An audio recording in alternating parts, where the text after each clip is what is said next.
Bismillahirrahmanirrahim. Assalamualaikum warahmatullahi wabarakatuh. Saya Arif Minardi, Ketua FSLN SPSI, juga merangkap sebagai Sekjen KSPSI. Pada hari ini saya ingin mencoba sedikit mengomentari tentang dijadikannya tersangka bos PT Sritex yang kemarin bangkrut, ya, sehingga karyawannya sekian 13.000 ya, 13.000 orang PHK. Nah, yang saya ingin soroti adalah pinjaman 3, sekian triliun, 3,8, 3,3 ya. Tapi yang jelas itu angka yang luar biasa. Tapi akhirnya ujungnya perusahaan harus bangkrut juga. Gitu. Nah, pertama artinya pinjaman dari negara, pinjaman dari bank, ya saya nggak tahu dari bank mana, tapi itu seperti tidak ada gunanya, ya karena tidak menolong juga perusahaan bangkit dari keterpurukan karena penyalahgunaan dari pinjaman tersebut, ya yang saya baca untuk membayar utang.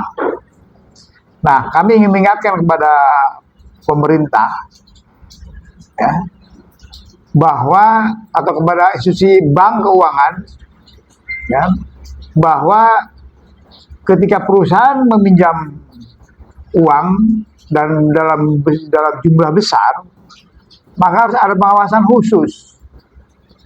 Ya, ini pengalaman dari Sritex ini harus dijadikan pelajaran. Harusnya dengan pinjaman seperti itu, perusahaan juga tidak sampai bangkrut atau apalagi sampai ada PHK.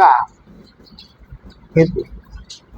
Ya, itu yang pertama. Yang kedua, itu harus dicek juga itu 3, sekian triliun itu berapa yang dia dapat bersih. Kan kita tahu ketika pinjaman besar itu juga hilangnya juga besar, ya tanda kutip untuk melancarkan pinjaman itu kadang-kadang juga ada fee ya kepada pejabat atau oknum-oknum pejabat baik dari bank maupun dari pemerintah gitu. Makanya ujungnya rakyat juga yang jadi korban. Itu maka ke depan cobalah pinjaman kepada perusahaan itu benar-benar diawasi. Ya, kelayakan tentang perusahaan tersebut, kemudian yang terutama keamanan, bagaimana pinjaman tersebut membuat perusahaan tidak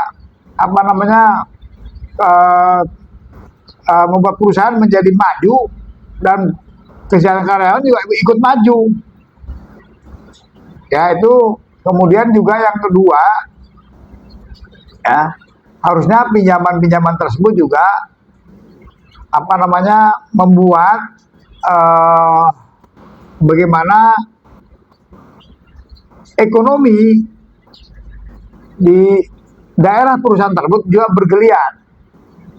Itu ya kurang lebih itu. Sekali lagi, pinjaman tersebut kalau bisa dihubungkan dengan korelasi tentang kesejahteraan karyawannya, upah karyawannya, dan juga kemajuan perusahaannya.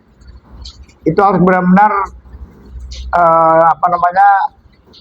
diawasi. Saya mengusulkan agar ketika ada pinjaman itu ada kelayakan juga lah dari Kementerian Tenaga Kerja, ya agar dilihat ketika pinjaman gelontongan dengan besar, apakah dia sudah memenuhi semua upahnya, jaminan sosialnya dan lain-lain. Saya ingin menyoroti itu, kurang lebih seperti itu dari kami. Mudah-mudahan ini menjadi perhatian kita semua, karena kasus ini saya yakin banyak, ya. Jadi sekali lagi, pinjam-pinjam itu mau ke depan itu harus dikorelasikan dengan kesejahteraan karyawan pada perusahaan tersebut. Begitu, terima kasih. Waalaikumsalam warahmatullahi wabarakatuh.